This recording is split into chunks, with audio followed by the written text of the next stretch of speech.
Hello, everyone. This is Adam Meister, the Bitcoin Meister, the Disrupt Meister. Welcome to This Week in Bitcoin. Today is February the 17th, 2017. First of all, I'd like to thank the person who sent me the Bitcoin. You know who you are. You're awesome. Go Orioles. All right. So we've got some great guests here today, and they're all from Canada, coincidentally. It's like crazy, man. BTC Sessions is here. He's got an awesome channel. I will link to it below. He's trying to get all these people into Bitcoin, give them good explanations of it. He's awesome. He's in Alberta right now. Then we've got Gabriel Shear down in Chile. You guys know him. He's been on, I've interviewed him before on this channel. He hasn't been on this show before, but Gabriel is known for Fort Galt. He is in Chile. He is awesome. We were supposed to have Bitcoin Litecoin on. The trucker, you all know him, but he had some technical difficulties at the last minute. So Barry Dutton is here from the province of Ontario. I think he's here at least. So that's our group today. We're here to talk about what's going on in Bitcoin in our world. And you know, the traditional media doesn't tell us what the news is. We're here to talk about our own news. So everyone's going to share a story eventually. And of course, on this show, we always talk about at least one altcoin every week. So we're going to talk about an altcoin this week too. So the first question I'm going to ask everyone, and we're going to start with Ben, is Vinny Lingham had an interesting tweet.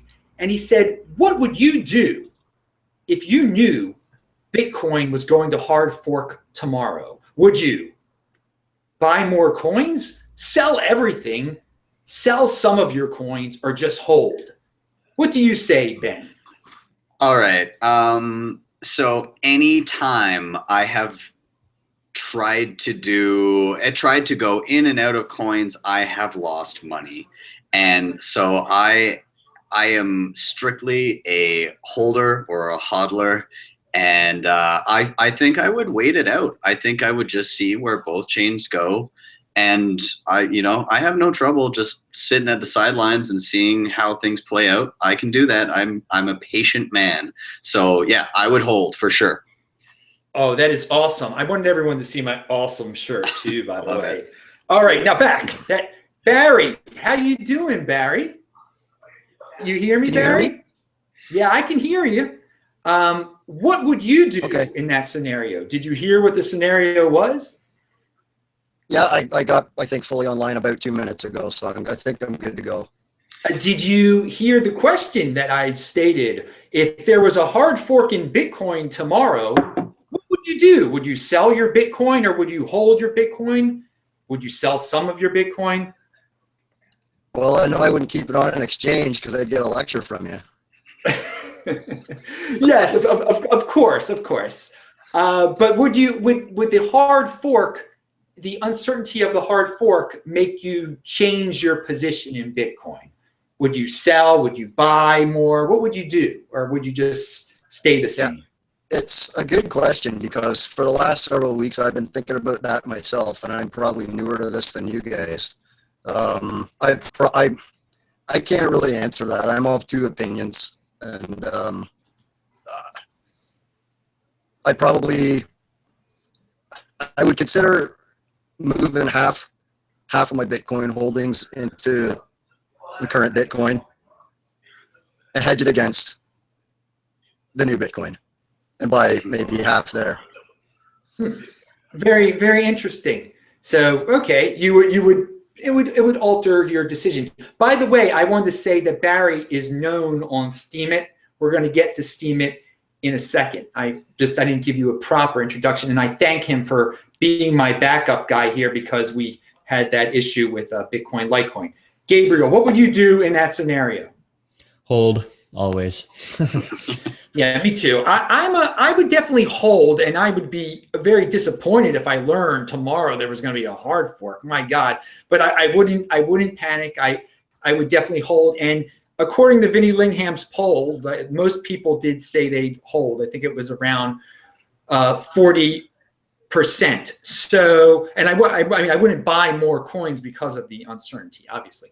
So we're around $1,050 at Bitcoin right now. It's actually been over $1,000 for 18 days this year, and this year has been very short. And that's more days than it had ever been over $800 in the past.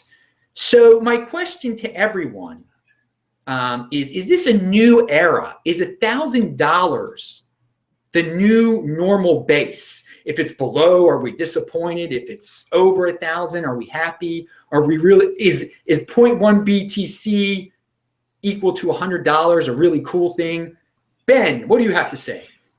Okay, I've definitely noticed, especially with the run up over the past year, it's so easy to quickly get into whatever you think the new paradigm is. It's so easy to go, oh, we're at $1,000 now. It's going to be, this is what the new normal is. And then something happens and it goes up or down, and you just, you don't realize how quickly it shifts.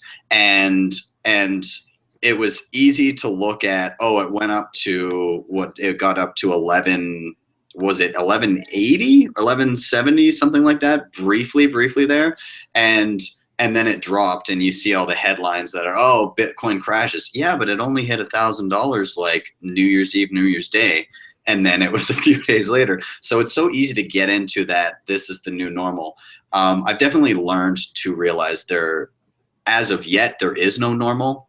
And I think it's going to take years of building up that market cap to get the stability to really say what is normal. I don't think there is a precedent yet. I think that's yet to be seen. All right, Barry, what do you have to say? I think $1,000 is the new normal. You know, see, and it's different. When I post updates on Bitcoin in Canada, and it's $1,400 in Canada, all the US people are like, what? Oh yeah, you're in Canada, so we have to add a little bit more. But I think $1,000 US. Yeah, they don't get it. We all live in igloos and our money's worth less. Yeah, we get that. Yeah, like I think 1,000. I think 1,000 is the new normal, and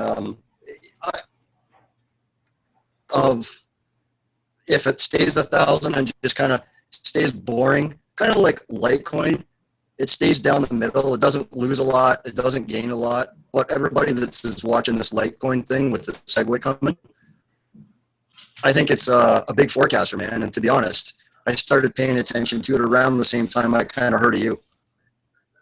And that's where I'm of the opinion. I'm of that opinion. I'm of the same opinion as you, I think. Gabriel, what do you think about $1,000?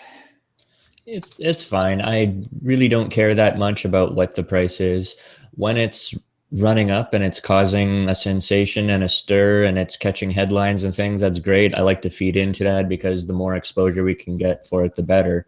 But this is a long game and we're still in the very, very early stages of it. So I try not to get hung up on where it is on any certain time. Now, a follow-up question, Gabriel, for you is Bitcoin clearly keeps on recovering from all these panics. I mean, we've had at least 2 or 3 panics this year based on a certain country in Asia. Then I won't even name that country's name, but because it's just so played out, and like everyone just keeps bringing it up.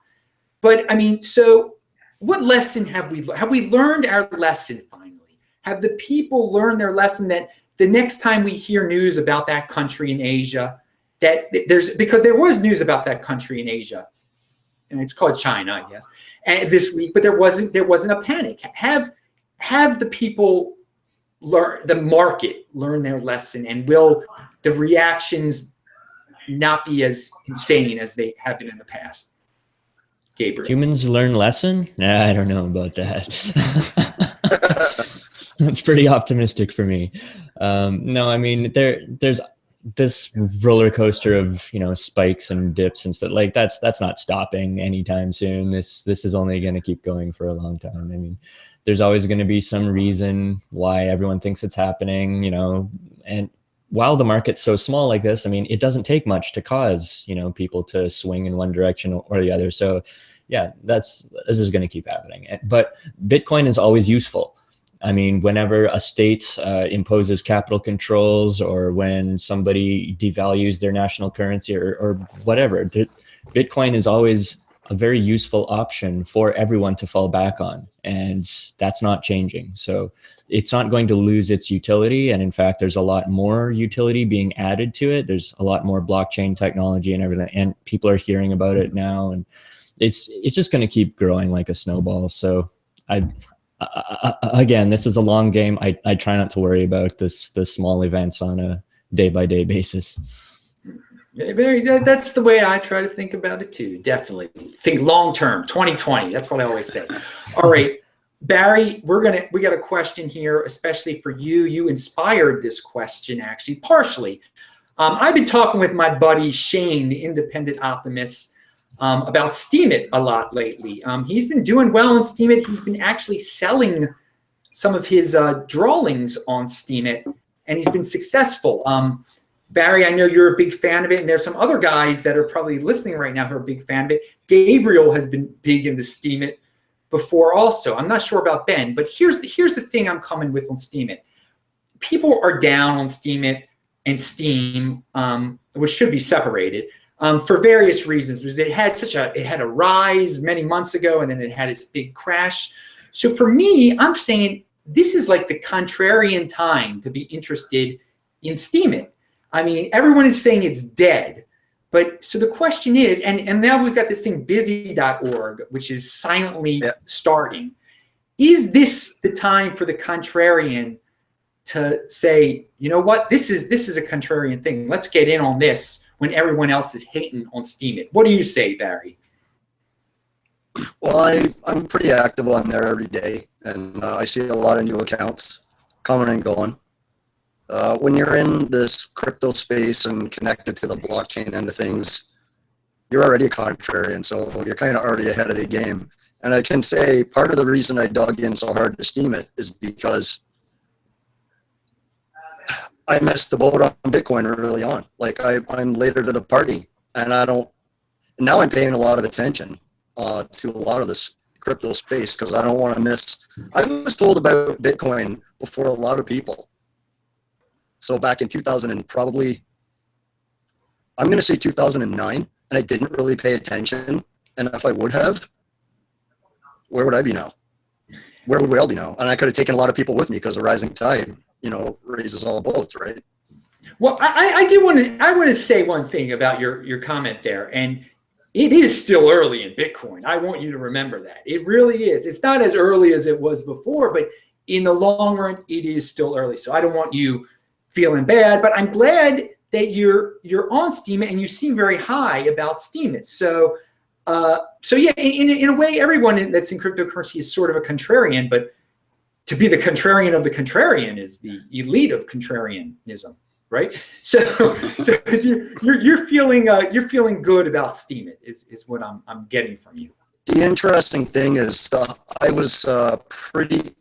been pretty active. I took a full month off in October, and I came back, I think, on November 4th. And it was around that time that the launch of the Busy platform started to really gain a lot of chatter. So you've got Steemit on one side, and they lent their technology, I guess, with the graphene blockchain and all that good stuff that the founders have to the Busy guys. So they kind of married the two technologies and on Steemit. So there's all these changes that have happened, and there's new people coming and going all the time, but I know some people have it's disheartening sometimes, some of the changes that takes place in the crypto space. It's hard to follow all the information for a lot of people, and I don't know about all you guys with your background, but I don't like spending all my time on the computer. Like I'm a real estate guy, I'm a public policy guy, I've been an activist guy.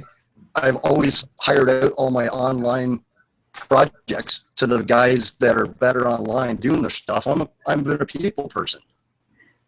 I negotiate for a living. Yeah. So for me to come to the crypto space, it's all about technology. That's a whole bell curve, right, that I've had to learn about that I never had before. And Steemit is a crypto blogging platform. And if you're not a crypto person and you're not a blogging person, and now all of a sudden you're forced to marry the two technologies, and you're not from that world, there's huge learning curves, and some people don't realize that or remember it. I'm not a blogger. I'm a guy that blogs. And that's what I've tried to tell people. And there's a big difference there. And a lot of people are in my shoes. Yeah. Well, I'm saying I think Steemit is a good way to get you guys that are new to cryptocurrency in the cryptocurrency. I want to move that. This is a good segue into Ben. I don't know, Ben, I don't know what you do with Steemit, if you do anything with Steemit, but you're a guy who likes to get new people into cryptocurrency. So do you feel like Steemit is a good way to do this? Do you have any comments about Steemit? If it's contrarian now, what's going on in your head? Okay, so I've played with Steemit. I wouldn't say that I know it extremely well, but I played around with it. I wouldn't say that I've really had success with it, but I also kind of started playing with it well before I got into creating my channel, and then kind of dabbled here and there. So I'm not a regular user. I love the idea of rewarding good content in a way that doesn't require ad revenue. I really love that idea. Now, I will say that I don't fully, because I haven't used it a lot, I don't fully understand the workings behind the scenes with Steemit. That being said, I'm also very excited to see, in the same vein, is it yours? Yes. Yeah, I'm very excited to see how that progresses too. I won't say that I'm a Bitcoin maximalist, but I see merit in the Bitcoin system more so than others, and I don't think that it's winner takes all, but I am more skeptical of others that have been around for a shorter time. And I guess I'm open to it, but I would need to spend more time on it, and I'm not an expert with Steemit, but I think it's a great concept. All right, now I've got a question here about you saying you're a Bitcoin you're almost a Bitcoin maximalist, and you do try to make things easy for new people, which is basically what your channel is all about. It's good. It's a good channel. We need people getting introduced to Bitcoin. And again, his link is below, definitely, as is Gabriel's, and I'll link to Barry's also. But what I wanted to ask you specifically, Benny, is news for me this week, and maybe you noticed this on your channel too in the spam, just the cloud mining stuff, the cloud mining links are just getting to be insane. To erase all of them. And all of us here are pretty grounded. We know not to jump into this type of thing. How do you stay grounded and not tempted by this type of thing? What do you tell the new people about how to stay grounded and not get into these crazy things? So I think that's something that I need to dedicate an entire video to. Now that you mention it, that officially went to one of top priority of the list of things to do, because I get notifications like crazy of comments that are just people try this new cloud mining scheme, and people don't understand. And even in there's a Bitcoin Calgary group on Facebook, and people join, and I'm an admin on there, and they come in and, oh yeah, drop half a Bitcoin and you can make up to $100 grand a month. And while there's a lot of comments saying, well, of course not, that's stupid, there's also people commenting, sounds interesting, tell me more. And I think you need to sit back and say, when's the last time somebody said I could drop a few $100 on the internet and I'd make $100 grand and it worked out for you? When you think objectively about it, when's the last time somebody offered, you know, give me $200 and you'll make thousands. It doesn't happen.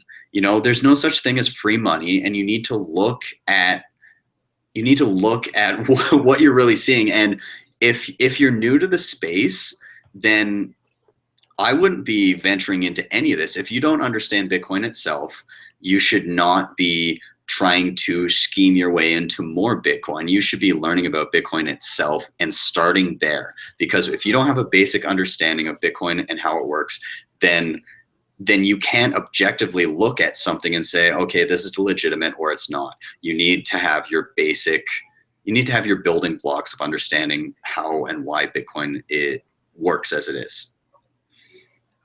Excellent. That was beautiful. And it's a beautiful segue to Barry, because Barry, you're pretty new to the space. I mean, were you ever tempted by these things?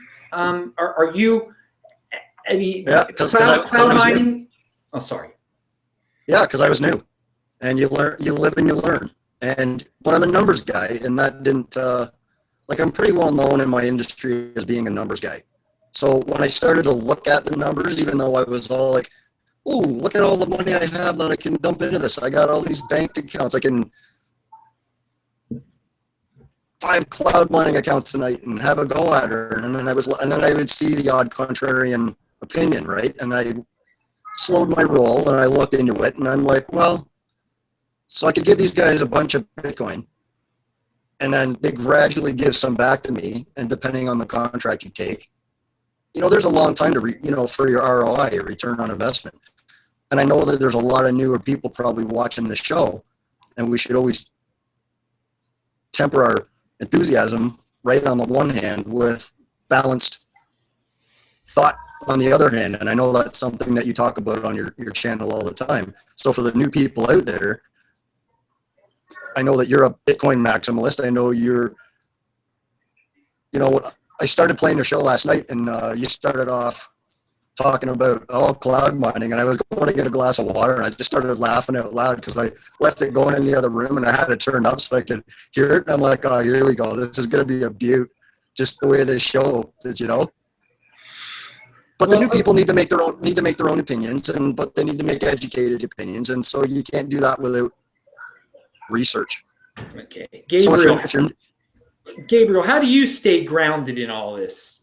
What's your rock in Bitcoin? Just experience, I guess. I mean, when I was a teenager, I tried some of those get-rich-quick schemes, you know, and you learn to be wary of that kind of shit early on. And then when I got into Bitcoin in 2013, I was mining, and there was sort of an arms race going on there where everyone was trying to make a more efficient chip, you know, and it was kind of tricky to stay ahead of the game in terms of getting the latest hardware that was worth buying, and then you had to wait a certain amount of time to take delivery of it before you could use it. And then there were questions of like, are the manufacturers using what they build first before they ship it to you because the difficulty hasn't gone up yet and they want to recoup their investment? All this crap was going on. And just going through that process, I learned a lot about what to expect and how the mining works. So a lot of these cloud mining contracts, like, I know what they're doing. They're using investment capital to buy more processing power, and the power has plateaued now. Like, the arms race is basically over. The chips are as good as they can get. They can't keep pushing the envelope any further. So I know that, like, back when things were really good, if I would invest in a new chipset, it would take about 3 months for them to pay for themselves in order for someone to be happy paying for them. So when I got like the biggest, baddest miner possible in like towards the end of 2013, it paid for itself in 10 days when I was able to fire it up. But that was just because of really good timing. Like, I haven't seen that since. And I was reselling miners on Craigslist, and I found that pricing wise, like, I basically had to price the miners I was selling so that they would recoup the investment in about 3 months. And anything beyond that, people just lose interest, and there's this steep drop off. So just experience with having to deal with all that kind of stuff told me, or helped me learn to spot what looks realistic and what looks like it's horseshit. So, and this. I mean, very good. It's about the experience, and I hope people gain some experience by watching this today. So, I've got one final question for everyone, and then everyone can share. What was big this week for them. Freedom of speech in Bitcoin. In the world today, there are a lot of people who are trying to shut a lot of people up. There have been riots to shut people up so they won't talk.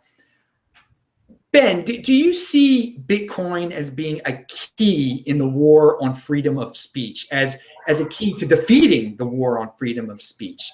I mean, people can, if someone's getting shut out from all the mainstream media, they can say, "Hey, people, send me Bitcoin, fund me," something like that. What do you think about it as a tool in that method? I would to an extent agree with that. The only reason I wouldn't say I fully agree with that is because Bitcoin hasn't, reached the masses yet. But as an eventual tool for that, I think it's fantastic because this is the first time we've seen that money has essentially become speech, right? Because it's now been able to be transferred via a medium, a communication medium, regardless of what that is. You don't need that middleman, and a lot of people I've seen online talking about how WikiLeaks, being funded with Bitcoin, very much may have decided the last U.S. election, or helped decide that, with those last leaks from the Democratic Party right before, what was it, 2 weeks before the actual election. We're seeing that in a way Bitcoin did kind of a little bit shape the last election.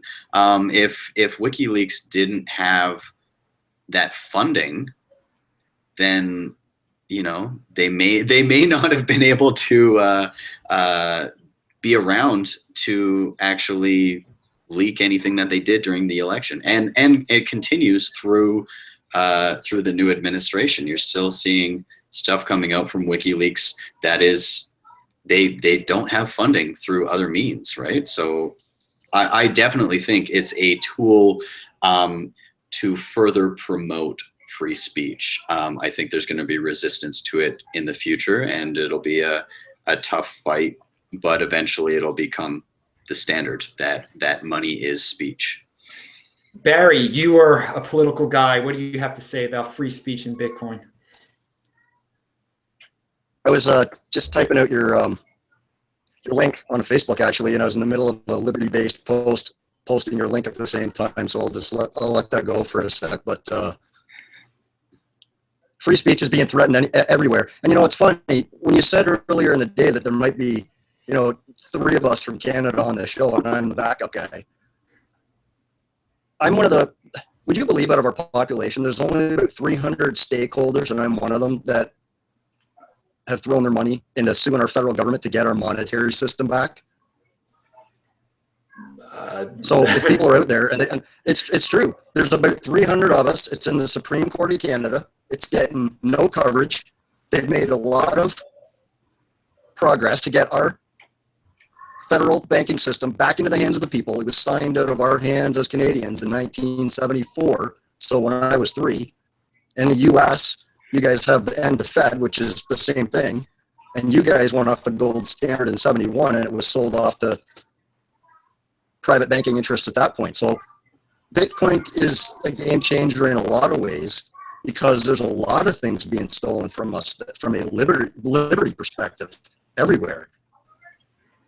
Everyone wants to silence the dissent of the people because government is doing nothing. They haven't ended hunger. They're wasting the tax money. So we can discuss taxation as theft. We can discuss the theft of civil liberties. We can discuss the largest bloodless transfer of wealth in human history that continues to go on, that's funneled up to the top of the 1%. And all these people that are never listed on Forbes, Yeah, go on. All right. So we're getting political here now. I don't want to get too much into this, but obviously you see the point of Bitcoin and free speech. It is quite obvious from what you're saying what direction. I want to hear, Gabriel, I want to hear your opinion on this real quick. Yeah, just to touch briefly on the idea of like reclaiming the money supply from control of the state or the banks or whatever. I mean, I spent a short amount of time in the Freeman on the land movement in Canada, and there were, a decent sized group of people that were aware of all of that. But you quickly learn through just a little bit of experience that the game is so hopelessly rigged that there's just no point in trying to fight it on their terms. So when Bitcoin came along at just the right time, I quickly recognized it as a much better option, a much better solution for taking control of our monetary lives back. Okay.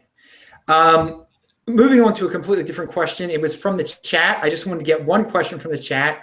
Here's a question. Which one is easier to acquire for those that have zero money? Bitcoin Steem. Or Steem? And obviously the answer is Steem. That's why I tell people to go on to Steemit. You go on to Steemit, only thing you're going to lose is time by posting your blog on there, posting your whatever there, and you don't have to put up any money. So by the way, we mentioned the Yours network that's going to start soon. That you actually have to put up some Bitcoin for. So we're not going to get into that. That was me answering that question because we're running low on time here.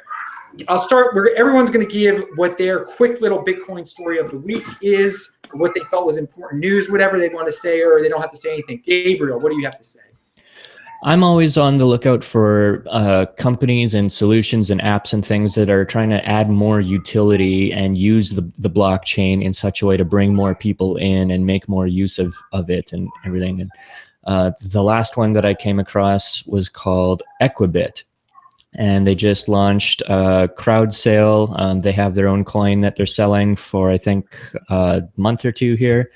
On the first day, they sold like $250,000 worth. And anyway, basically, they're building a platform to use blockchain tech for real estate. They're putting like deeds on the blockchain and using it as a way to help corporations deal with their shares and all that kind of stuff. Like, they have a pretty cool website that explains all that they're doing. But anyway, just stuff like that is things that always catch my eye. Like, well, who's using blockchain and Bitcoin in a new way that's going to add more value? Because that's ultimately what we're trying to do right now, right? Just add as much value as we can to keep growing this thing that started,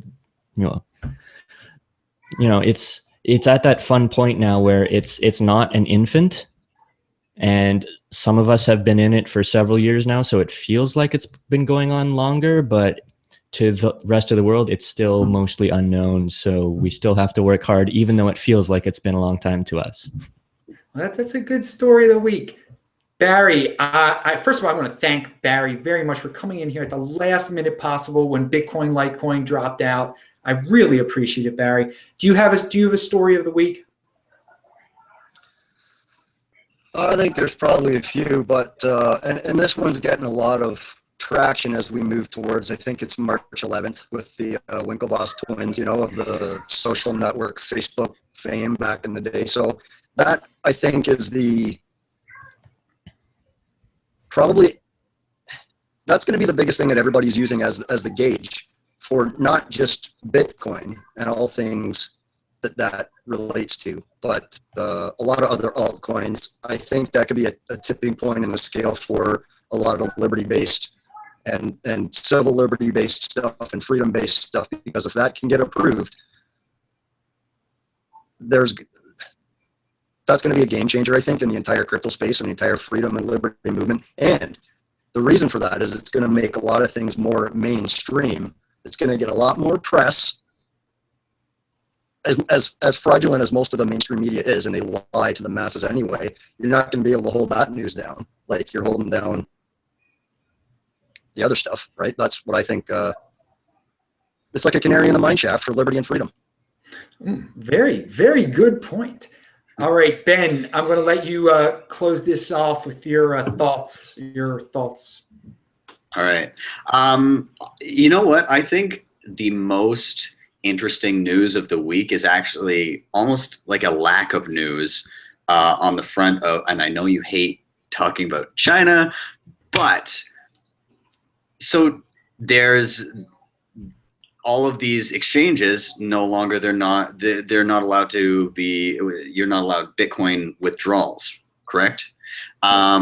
So that has been going on, and there's was it BTCC or one of them, another one just announced the other day that they're doing the same thing, and there's been no reaction from the market. If not, actually, it's been going up the past couple days here. So I just found it interesting that typically, like, China would say anything and there'd be a massive drop, and we've seen that decline and decline and decline. And I think this is honestly the first time I've seen China say something negative and the market go up, from what I've noticed anyway. So I think it's something to note that maybe we're getting away from one locale dictating where the market goes, and it's becoming, the market direction itself is becoming more decentralized.